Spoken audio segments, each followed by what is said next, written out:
Hello everyone, welcome back to my channel.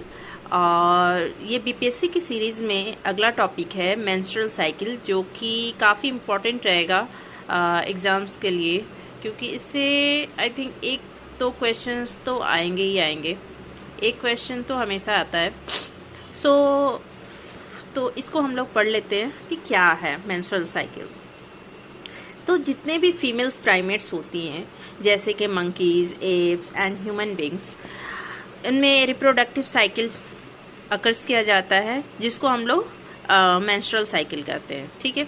Generally in human females में menstruation is repeated at an average interval of about 28 या 29 days. ये 28 या 29 days के interval पर ये repeat होता है। And the cycle of events starting from one menstruation to the next is called menstrual cycle. The menstrual cycle consists of 4 phases. ये 4 phases में होता है। फर्स्ट हो गया हमारा menstrual phase, second proliferative phase, and third one is ovulatory phase and secretory phase, last one. तो सबसे पहले हम लोग menstrual phase को जान लेते हैं।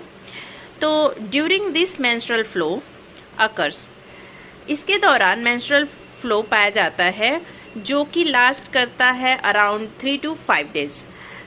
रैंडमली ये वेरी करता है डिफरेंट फीमेल्स पर। Menstrual flow results due to the breakdown of the endometrial lining of the uterus.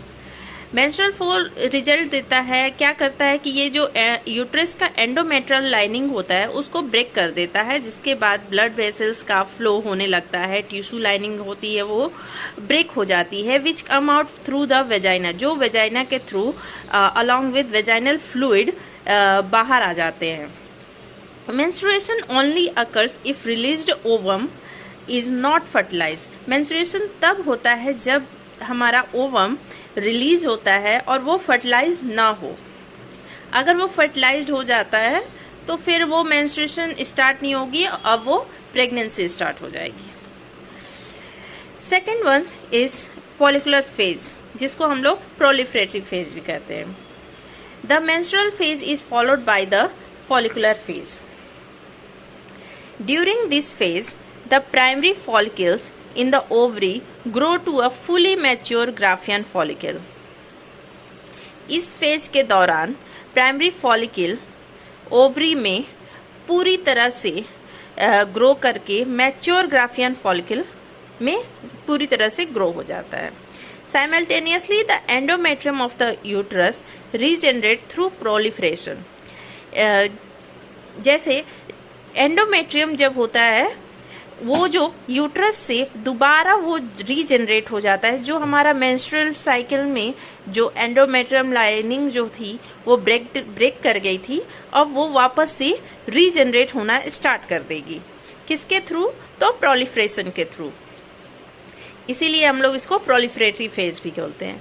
The secretion of gonadotropins, gonadotropins का सिक्रीशन, गोनाडोट्रोपिन्स 2 तरह के होते हैं, LH and FSH। LH luteal hormone and FSH follicular stimulating hormone. And ovarian hormones increases gradually during the follicular phase. इसके दौरान ये लोग gradually increase कर जाते हैं।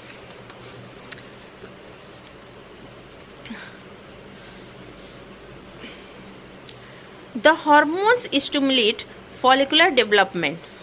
जो हार्मोन्स होते हैं स्टिमुलेट करते हैं फॉलिकुलर डेवलपमेंट को, as well as the secretion of estrogen by growing follicles. The ovary produces 5 to 20 follicles, out of which one mature. Ovary 5 to 20 follicles produce करती है, जिसमें से सिर्फ और सिर्फ एक ही मैच्योर होता है। थर्ड आता है हमारा ovulatory phase. Pituitary hormones LH and FSH attain a peak level in the middle of the cycle. मतलब 14th डे के दिन ये लोग काफी हाई, ये एक पीक अटेन करते हैं। ल्यूटियल हार्मोन क्या करता है, वो सर्च करता है induces rupture of Graafian follicle, release of an ovum, मतलब ये ओव्यूलेशन के लिए इंड्यूस करता है। The mature egg is release from the ovary, अब मैच्योर एग जो है हमारा मैच्योर हो गया, तो अब वो ओवरी से निकलने की कोशिश करता है। कब, ये 13 to 17 डे में। After menstruation, if fertilization occurs within 24 hours, अगर फर्टिलाइजेशन 24 आवर्स में हो जाता है तब एम्ब्रियो डेवलप करता है, नहीं तो अदरवाइज द एग डिसइंटीग्रेट। अगर फर्टिलाइजेशन 24 आवर्स में हो जाती है तब तो एम्ब्रियो में डेवलप हो जाएगा, अदरवाइज जो एग होता है वो डिसइंटीग्रेट हो जाती है। फोर्थ आता है हमारा ल्यूटियल फेज, जिसको हम लोग सिक्रेटरी फेज बोलते हैं। The remaining parts of the Graafian follicle transform into the corpus luteum, Graafian follicle का जो रिमेनिंग पार्ट है वो कॉर्पस ल्यूटियम में ट्रांसफॉर्म हो जाता है। The corpus luteum secretes large amounts of progesterone, जो कॉर्पस ल्यूटियम है वो लार्ज अमाउंट में प्रोजेस्टेरॉन सिक्रीट करता है, जो मेंटेन करता है एंडोमेट्रियम को, जो एंडोमेट्रियम लाइनिंग है उसको मेंटेन करता है।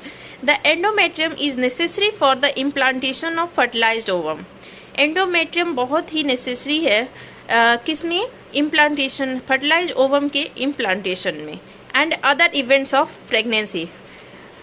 इन द एब्सेंस ऑफ फर्टिलाइजेशन, अगर फर्टिलाइजेशन नहीं हुआ तब जाकर कॉर्पस ल्यूटियम डीजेनरेट हो जाता है और एंडोमेट्रियम लाइनिंग जो होती है वो डिसइंटीग्रेट हो जाती है, जो कि मेंस्ट्रुएशन को स्टार्ट कर देती है, मार्किंग अ न्यू साइकिल, फिर से न्यू साइकिल बिगिन हो जाती है। That's it from my side, thank you so much. If you like this video, please hit the like button, share and subscribe my channel. Thank you so much.